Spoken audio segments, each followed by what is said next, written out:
विशेषण पढ़ा रहे हैं, चारों विशेषण हो गए हैं, लेकिन संख्या और परिमाणवाचक में आपको कंफ्यूजन ना हो इसलिए इसका एक छोटा सा वीडियो ये बनाया है, ध्यान दीजिए। संख्यावाचक विशेषण, इसमें हमेशा ऐसी चीजें होती हैं जिसे हम गिन लेते हैं, अर्थात उसकी गिनती कर सकते हैं ना। इसमें दो होते हैं, निश्चित संख्या और अनिश्चित संख्या। हम बता चुके हैं, एक बार यहाँ रिवाइज कर रहे हैं। निश्चित संख्या, जिस गिन कर सही संख्या का बोध हो जाए, निश्चित संख्या का, जैसे 5 रुपए, 10 पुस्तकें, 10 छात्र। रुपया, पुस्तक और छात्र सबकी संख्या मालूम है। अनिश्चित संख्या, इसी को देखिए, अनिश्चित संख्या जिसकी संख्या का बोध न हो।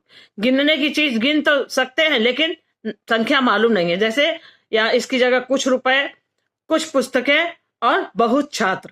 सेम चीज को यहाँ संख्या पता है तो ये संख्या निश्चित संख्या, यहाँ संख्या नहीं पता है, गिन सकते नहीं, संख्या नहीं पता है तो ये अनिश्चित संख्या।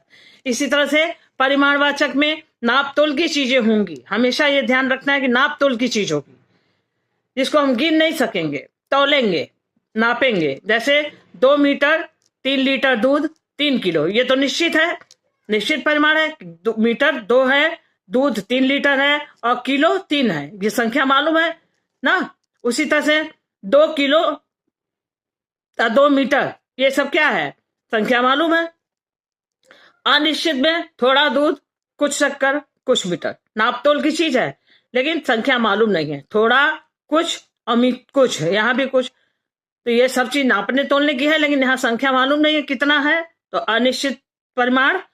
और यहाँ नाप तोल की चीज है, नंबर मालूम है कितना चाहिए, तो ये निश्चित परिमाण।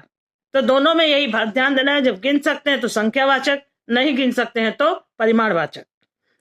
मात्रा मालूम है तो परिमाणवाचक में निश्चित हो जाएगा, मात्रा नहीं मालूम है तो अनिश्चित हो जाएगा ये परिमाणवाचक का।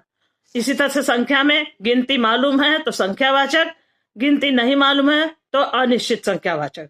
निश्चित संख्यावाचक, अनिश्चित संख्यावाचक। लेकिन इसमें गिन सकते हैं, इसमें गिनेंगे नहीं, नापेंगे, तोलेंगे, यही दोनों में अंतर है बेसिक।